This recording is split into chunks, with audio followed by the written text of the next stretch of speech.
What's up, guys? Brian Grant here of ContestChampion.com, here to bring you some more Alliance War coverage.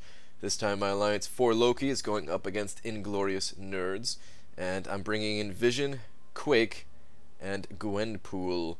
Now, Gwenpool, she's actually still ranked 3 in this footage. This is right before I ranked her up, which just goes to show you that I am a little bit behind on the Alliance War videos. So if you have not seen me, upload a video of me versus your Alliance, and you did go up against For Loki, chances are it's still coming. There's been a couple of times where I was not able to record, but like I said, guys, win or lose, these videos will be getting uploaded as long as I'm able to record them, and almost every single war I am able to record.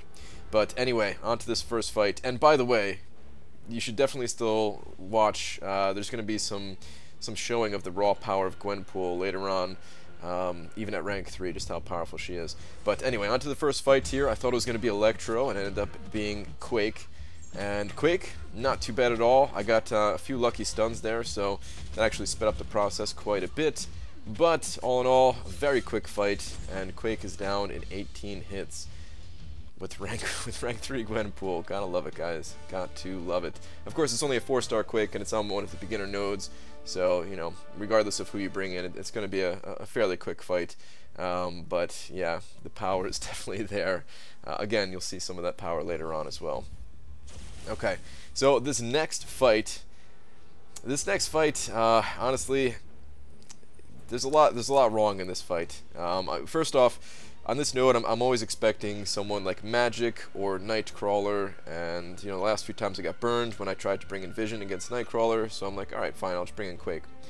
And so I bring in Quake, and it happens to be Mordo, and I'm like, oh, perfect. Quake, I should be able to eat Mordo with Quake, no problem.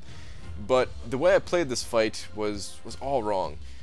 Sometimes when you make mistakes in this game, it's just your reaction time just kind of slipped up, or you just couldn't land a parry, the timing was off, something like that, right? And it causes you to lose the fight just by playing badly like that.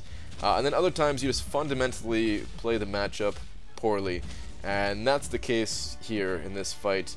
I should not have been going as Quake style as I should have. I should have baited out specials better. There's a lot that I could have done. This is a really poor example of how to do this matchup.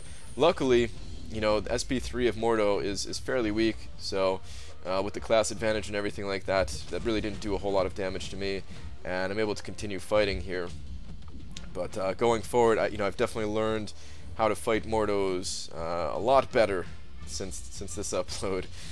You see right there, yeah, what was I doing? I should not have been charging the heavy. I should have been baiting out that special.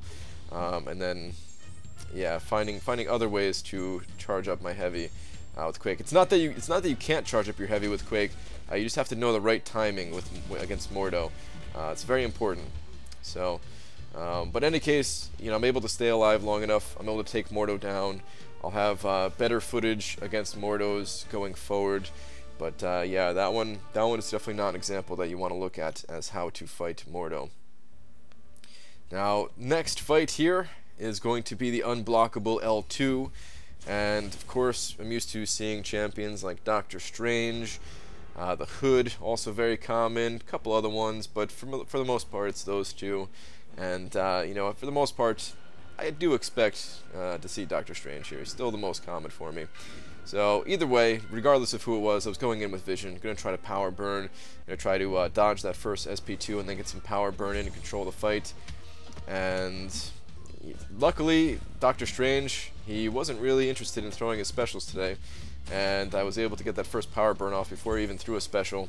And I was like, oh crap, he's gonna throw it now, and I'm like, wait, nope, he still didn't throw it. Another power burn, and at this point I'm like, okay, now the fight's under control. I should be able to get another special off before he gets to his SP2, which I do, and yeah, now the fight is just totally in my hands. The unblockable L2 thing, of course, the first 10 seconds of the fight are the most dangerous, but the fact that he was able to build up to that SP2 again really worried me. But luckily he was just, the AI wasn't playing too well, and the fight went very smoothly. So this war, you know, we were trying as best we can to not use any items. I mean, of course, we always do that, right? That goes without saying. But we were in map 6 at the time, and we try to tone down the item use as much as possible in map 6. So I'm actually, you know, I saw that Iceman up ahead. I don't know if you guys caught that, but I saw Iceman up ahead. I'm already trying to prepare for that. I already had that in my mind, and this fight against Black Panther, I was thinking, okay, good. This should be an easy fight for me. Shouldn't be any issue, and then I'll go in with you know, as much HP as possible against Iceman, which I'm sure is going to consume the rest of my champion's HP.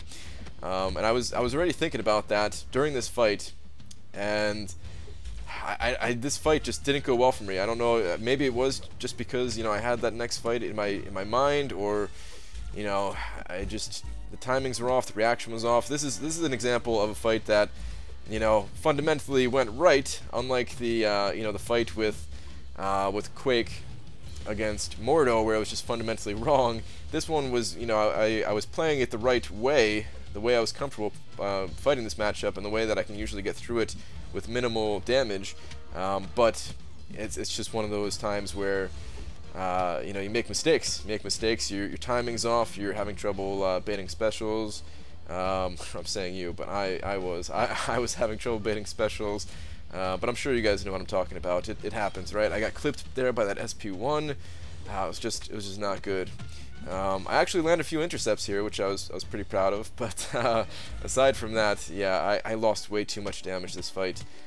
Black Panther Civil War. He's actually a pretty decent defender for the lower and the mid tiers and stuff like that. But once you fight him enough, he's not that hard to bring down. So you know, the fact that he was able to do that much damage to me kind of sucked, because, you know, again, I knew I was going to be clashing against this Iceman a bit. And of course, you know, people did most of the work for me. You know, I didn't have much left to do here. Look at this. He's only at like what is that, like 20% health or something like that. Yeah, roughly about 20% health.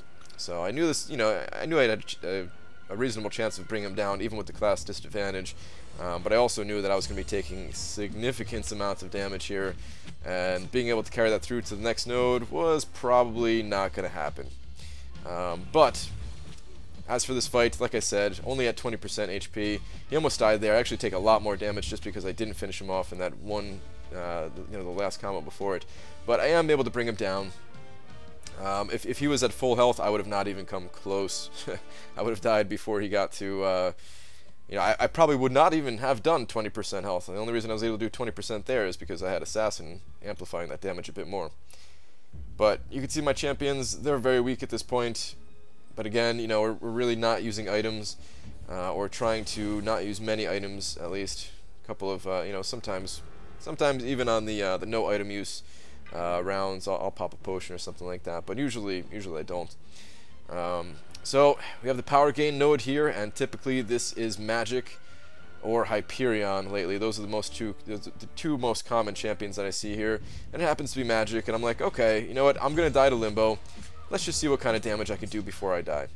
And luckily, the first Limbo didn't trigger there. Otherwise, I would have been dead. And then watch how much damage I'm able to get in here. Like I died of the second Limbo, but look how much HP I'm able to burn off of Magic. That was thoroughly impressive for me. This was, you know, again, before I ranked her up to rank 4. This is before I saw her power in like Labyrinth of Legends and stuff like that. But yeah, just as a rank 3 champion, like seeing that fight, I was like, okay, I'm pretty happy with Gwenpool. And eventually, Quake is going to be kind of thrown out of my rotation here, because as much as I love Quake, as fun of a champion I think Quake is, you know, I have her in here because she eats magics for breakfast. On this node, at least, on this node in particular, not necessarily the boss nodes, but she normally handles magic for me pretty well here. But if I'm able to take her down with Gwenpool in, you know, a series of just a couple of combos or something like that, then I don't have a huge need for Quake anymore. You know, now that I'm able to use the 5-star Gwenpool, so you guys are going to be seeing a bunch more 5-star rank 4 Gwenpool action in some of the other wars that I've already recorded. But in any case, guys, that is going to do it for this war coverage. Inglorious-Nerds, they actually bested us here, and they took the victory. We settled in defeat on this one, but who knows, maybe there'll be another time where we meet up again. But good war to you guys, and that is going to do it for this video. I will see you guys in the next one. Take care.